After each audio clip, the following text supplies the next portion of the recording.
Hey y'all, I'm back with part 6 of the series Wife Chronicles, and I am the author of this book, and this is a book podcast. Just getting into deeper discussion about the book and what it means and what I want you guys to understand. And we're getting free through this series. We're only on part 6, and I feel some weights being lifted off of me. I hear the chains falling. I feel the burdens being cast away, and it's an exciting thing.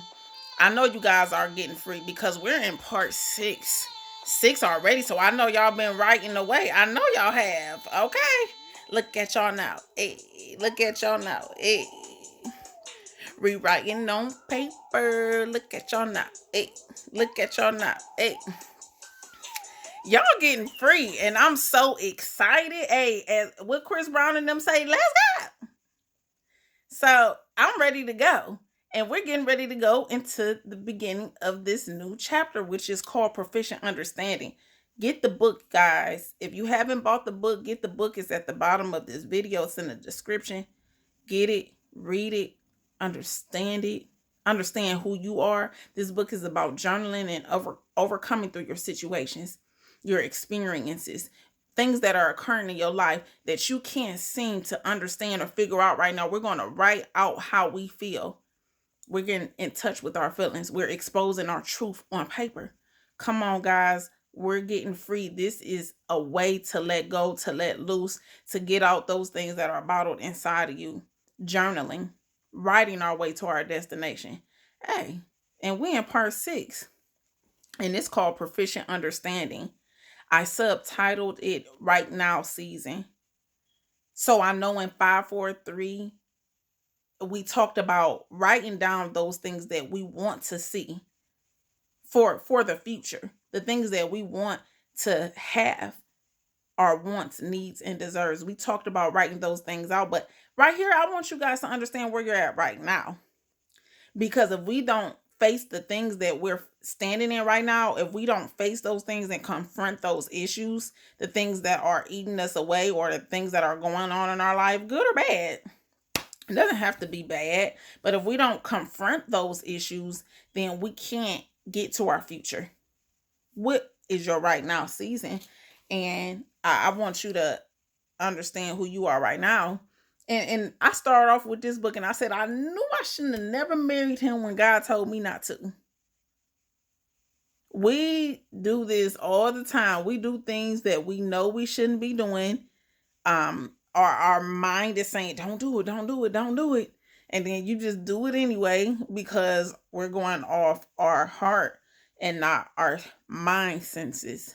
That's what I call it. And what are you doing today that God told you not to do? That you know in your heart, it ain't even a good idea, but you're gonna do it anyway. Yeah, we all been there before, and we're probably there now.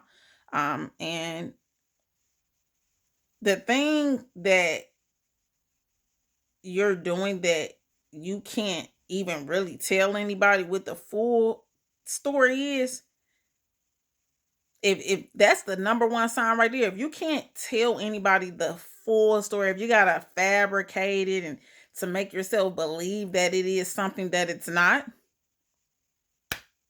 cross it off your list. You probably shouldn't be doing it, and you should confront that. Put that down on your journal. What is that thing that you're doing or that you're holding on to that you need to let go? If you second guessing in your mind, but you're depending on your heart to tell you what to do, that's another sign. Your mind is always the right way to go. Your heart, you can't listen to your heart. The heart is desperately wicked. Bible says, who can understand it? Can't listen to your heart because your heart a lot to you. You see, and if you depending on your feelings are fiction. Feelings are fabricated, fatal, and fiction. So you can't go off your feelings because feelings lead to death. Okay, and feelings will definitely have you jumping the gun. So check this out. So I knew I shouldn't have married my husband when God told me not to. It wasn't that I was not supposed to marry him. It was because it wasn't meant for me to marry him when I wanted to. I decided I couldn't live without him no longer. I can't, Jesus. He went away to the service and he was coming home. Me and my husband, we got engaged at the age of 18. And he asked my mother for my hand in marriage and she told him no. She said, no, sir, no, you can't. And we had a baby and all of that good stuff. And my mother told him no. But she didn't approve of it. We were young and we were kind of too young. Even though we had a baby, it was still so much life ahead of us. But he proposed to me anyway, and I accepted the engagement. But we were always the plan was always to wait until we got finished with college. Wait until it was set up. Even though we had a baby, okay, let's wait until we got life set up. We're at home with our parents. But oh no, he went away to the service and then he got discharged from the service and I just couldn't live without him no longer. When he comes home, we're going to get married. But in my heart, I felt that that was not the right thing to do. That wasn't the original plan. And sometimes we forget about what we promised ourselves or what we originally set up to do. We forget that. Okay, like for instance, you said that you were going to be pure. This season, you said, oh, okay, I'm going to remain pure. I'm going to be celibate and I'm not going to have sex with anybody. You know, I'm tired of having sex with Tom, Dick, and Harry. And I want to remain pure. I'm tired of giving myself away. But, oh, what do? We meet Mr. Right. So we think he's smelling good, talking good, situation look good. He got benefits, got a good job, got a good car, looking like he taking care of house and home. And then for some reason, we start losing focus and we forget what we promised we said we were going to do. We said we were going to remain pure. It wasn't a clause in that. We added a clause. We added an additive thing to what the promise was. If we didn't say, oh, we were going to remain pure until, it's just we're going to remain pure until God said so, which means at the end, if you wanted to be all the way legit, if you wanted to be all the way right, which means put a ring on it. Remain pure until you put a ring on it.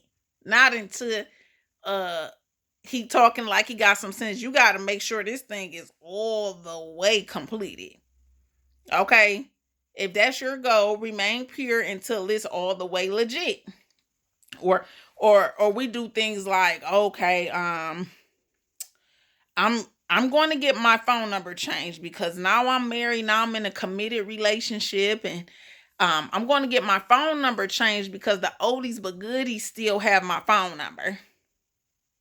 They still have my phone number, and you know what? To cease all arguing or any kind of disruption in my relationship, I'm going to change my phone number. But we don't do that. We figure, oh, they're not going to call right now. But now it's disrupting your relationship. Now it's disrupting what you promised yourself you were going to do, so that you wouldn't dismantle anything that was going on with you in the first place. You didn't want to dismantle the promise. Well, you didn't want to dismantle your focus. What is dismantling your focus right now in this season? What are the things we ignore in life? And that's what happened to me. I ignored what happened. And so put those questions down. What is dismantling your focus right now in this season? And what are the things you ignore in your life? What are we ignoring right now? Because if we don't confront it, it's going to end up crushing us. It's going to end up pushing us backwards, and we want to move forward. We can't move forward with things that are holding us back. So let's not ignore it. I mean, you might not be able to, fix it tomorrow or tonight, but let's confront the issue, put it down on paper. And so I did this very thing. I ignored what I felt. And one day I fell asleep in class. I was going to community college, and I actually fell asleep in class. I never fall asleep, and I had a dream. And when I woke up, I wrote the things I heard God tell me. And loud as day, I heard, "It's not the time." I'm like, what? What is he talking about? We didn't now mind you, me and my husband or fiance at the time, we told the entire family we're getting married. And even though no one wanted us to get married, it was not approved by our family. We told everybody we're getting married. We went to go look at venues. We did all this hula hooping and jump roping and skipping. And now God gonna tell me it's not the time. What is he tripping? So I wrote down what I heard God say, but I hit the ignore button. I said, you know. And sometimes God could be speaking to you through your mom, through your friends, through your family. Oh, don't do it, don't do it. That's what everybody was. Don't do it. Y'all got all this going on, but we like, oh, they don't know what they talking about. We ignore things like that. But I hit the ignore button. I said, okay, now that's about the third time that I felt in my heart my family members didn't approve of it. And then I got a clear message that now is not the time. What do we ignore that we know is not the time? That we bring the thing into the season that is not the right now season. It could be for the latter. It can be for the latter, and we ignore those things. But I decided, little old me, that I'm gonna go ahead and ignore what I shouldn't be ignoring. I came to a resolution. It was in my mind. It was set up. Unquestionable. Couldn't nobody change my mind because I felt like I didn't have any alternatives. Feel like there were no more alternatives. I mean, when I'm gonna go back and tell everybody I'm getting married, what? So about 3 days later, I couldn't make this up. I could not make this up to you. 3 days later, my fiance at the time comes over to my house. I'm excited to see him, and he gets out the car, walking kind of slow and looking kind of funny. And he walks up to the door, and I said, "Hey, babe, what's up?" And he was looking real shaky. And I said, "What's wrong?" And I promise you, this was 3 days after I got my revelation. And he said, "I don't think we should get married." Oh, Lord. Why he tell me that? Why in the world would he tell me what? I just couldn't believe it. I was crushed. I was hurt. I was devastated, even though in my heart, and I knew the same thing. The thing was revealed to me the same way. I still didn't want to believe it. I didn't want to accept that it was not the right now season. I didn't want to accept it. And although I got the same revelation, I was mad. I was real mad. And so I'm mad. I done got upset and caused a fit. And he's walking to his car while I'm walking to the kitchen. And I grab anything I could see. I done grab spoons, forks, dishwashing liquid, Anything that you could think of that's on site, I grabbed it and I ran to the door and I started throwing it to his car. And I'm sure wherever his car is at, God rest his soul, it still has my feelings. All the remains are still on that 1995 Thunderbird. I was so crushed. And um the bottom line is that it's through actually God's grace that he saves us. That God actually saved me. And although he revealed this thing to me, I didn't want to accept it. And I want you to write down on paper what it is that you ignore. And if you don't know, talk to God about it and he'll reveal it to you. If you can't just think of nothing offhand, then that's good. That's good. I'm not ignoring anything. Write that down on a piece of paper. I'm not ignoring anything right now in this season of my life. I've confronted the issues and I'm ready to move forward. Write that down. If it's nothing. If it's nothing, write it down. But if it's something, write it down. Don't ignore the things that God is telling you. Sometimes, bottom line, when God reveals his plan to you, that doesn't mean it's for this season. It hurts. It sucks for real. But it doesn't mean it's for this season. Sometimes God will show you your future and you'll jump way ahead of yourself. You'll jump the gun. You will jump the broom. And it's just not time. But what is your right now season? Write that in your journal today or below and pray about it. If God does not reveal it to you right off, pray about it. I promise he'll reveal it to you.